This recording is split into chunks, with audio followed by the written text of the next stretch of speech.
नमस्कार छात्रों, आज ऑनलाइन क्लास में आप सबका फिर से स्वागत है। आज एक नया टॉपिक लेके मैं आपके सामने उपस्थित हूँ। आज का हमारा जो टॉपिक है वो है पक्षांतरण। पक्षांतरण कहाँ काम आता है? चर अचर राशियों के चर राशियों का जहाँ भी मान निकालना हो वहाँ पक्षांतरण हमारे काम आएगा और प्रत्येक प्रश्नावलियों में भी बार बार हमें पक्षांतरण करना पड़ेगा। तो इसके लिए हम पक्षांतरण को आज सीखेंगे कि पक्षांतरण कैसे होता है। सबसे पहले अपन बात करें, अपना जो टॉपिक है वो है पक्षांतरण। पक्षांतरण की आवश्यकता क्यों होती है? किसी भी अचर राशि का मान निकालने के लिए और इस पक्षांतरण की आवश्यकता होती है। गणित में दो पक्ष होते हैं, एक पक्ष होता है बायां पक्ष और एक होता है दायां पक्ष। बाईं हाथ की ओर जो होगा वो बायां पक्ष और दाएं हाथ की ओर होगा वो दायां पक्ष। इसी को अंग्रेजी में बोलते हैं LHS यानी लेफ्ट हैंड साइड, और इसी को बोलते हैं दाएं पक्ष को बोलते हैं RHS राइट हैंड साइड। अब ये काम आता है। मैं एक समीकरण उदाहरण देता हूं आपको, फिर उसके अपन सरल करेंगे। x + 5 = 10।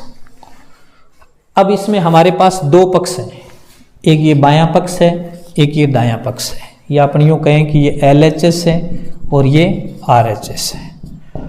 जो भी अचर राशि का हमें मान निकालना है तो हमें इस चर राशि के अलावा जितने भी पद हैं उन सब को हमें अगले पक्ष में भेजना होगा। इसके लिए हमारे ये पक्षांतरण काम आएगा।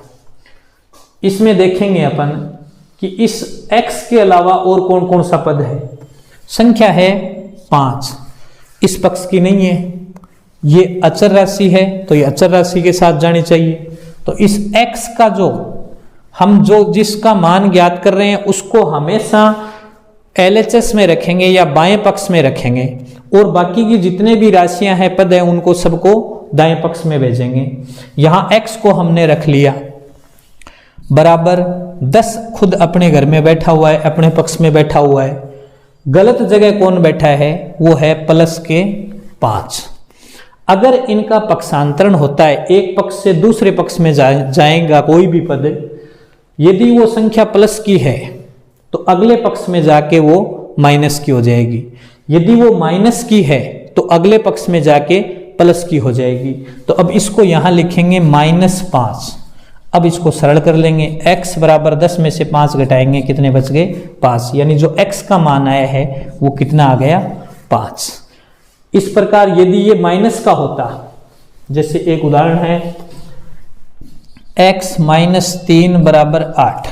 अब यहां ये माइनस का है तो अगले पक्ष में जब भी ये जाएगा तो x बराबर आएगा 8 अपनी जगह है, -3 है तो ये किस में हो जाएगा? +3। तो x का मान जो आएगा वो कितना आ जाएगा? 11।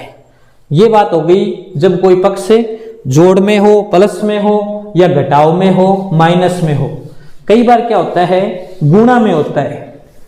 जैसे मान लो मैंने लिख दिया 3x = 9। 3x = 9। यहां जो x है वो किस में है? यहां गुणा में है। तो इस गुणा के x को भेजेंगे आगे, पक्षांतरण करेंगे तो ये किस में जाएगा? भाग में जाएगा। तो 9/3। तो x का मान कितना आ गया? 3। अब मान लो ये भाग में होता, जैसे मान लो x/5 = 2। तो अब ये 5 भाग में है तो आगे किस में जाएगा? ये गुणा में जाएगा। 2 × 5। तो x का मान आ गया 10। इस प्रकार कोई भी संख्या यदि प्लस में है तो आगे माइनस में जाएगी, और यदि माइनस में है तो वो संख्या किस में जाएगी? प्लस में जाएगी। कई बार क्या होता है? 2-2, 3-3 पद दे देते हैं। जैसे मान लो 3x + 5 = 8x और -15। ये आ गया। अब इसको सरल कैसे करेंगे? सबसे पहले एक पक्ष की राशि है, मैंने कहा कि जिसका मान निकालना है चर राशि का, उसको LHS में रखेंगे। 3x अपनी जगह है, 3x का 3x आ गया। -15 है वो भी अपनी जगह है, -15 आ गया। गलत जगह कौन बैठा है, एक तो +5, इसको कहाँ होना चाहिए, इधर होना चाहिए, तो ये +5 है तो आगे किस में चला जाएगा, -5। दूसरा देखो ये 8x है, इसको होना LHS में चाहिए लेकिन ये RHS में, तो इसका भी अगर पक्ष चेंज होगा, ये यहाँ प्लस का है तो इधर किस में आ जाएगा, माइनस में, तो ये -8x। अब इन दोनों को सरल करना मैंने आपको बताया था कि चर राशियों के जोड़ कैसे करते हैं।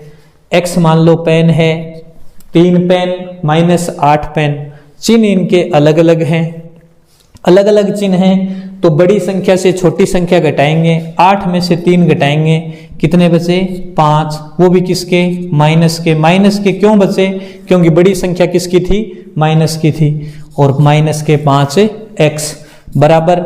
अब यहाँ दोनों चिन्ह एक जैसे हैं, जब भी चिन्ह समान हो तो हमेशा जोड़ होगा, चाहे दोनों प्लस हो चाहे दोनों माइनस हो, दोनों माइनस है तो जोड़ हो जाएगा, 15 और 5 कितने हो गए, 20, किसके हुए, माइनस के, जिसका चिन्ह होगा उसी के होंगे। अब देखो हमें तो किसका निकालना है, मान x का निकालना है। अभी देखो पक्षांतरण यहाँ खत्म नहीं हुआ है, यहाँ -5 और गुणा में इसके, ये जब आगे भेजेंगे तो किस में जाएगा, भाग में जाएगा, तो x बराबर क्या आ गया, -20 और भाग -5, चिन्ह को साथ में भेज दिया। अब देखो पहले चिन्ह का भाग देंगे, माइनस का भाग यदि माइनस में देते हैं, दोनों संख्याएं यदि समान, दोनों चिन्ह यदि समान हैं तो उत्तर हमेशा प्लस का आएगा। 5 का 20 में भाग देंगे, 4 आ गया, किसका, प्लस का है तो लगाने की जरूरत नहीं है, तो इस प्रकार ये x का मान निकालेंगे। आगे बात समझ में, ये था पक्षांतरण। और भी इसमें बड़े बड़े सवाल प्रत्येक प्रश्न में अपने पक्षांतरण प्रत्येक प्रश्नावली में काम आएगा। ऐसी कोई बहुत कम प्रश्नावलियां होंगी जहां पक्षांतरण और सरलीकरण काम में नहीं आता है। तो इस प्रकार अपना ये आज पक्षांतरण का टॉपिक कंप्लीट हुआ। उम्मीद करते हैं आप सबको ये पसंद आया होगा और आपके समझ में भी आया होगा। यदि समझ में नहीं आया है कोई बात तो आप उसको कमेंट बॉक्स में लिख सकते हैं। धन्यवाद।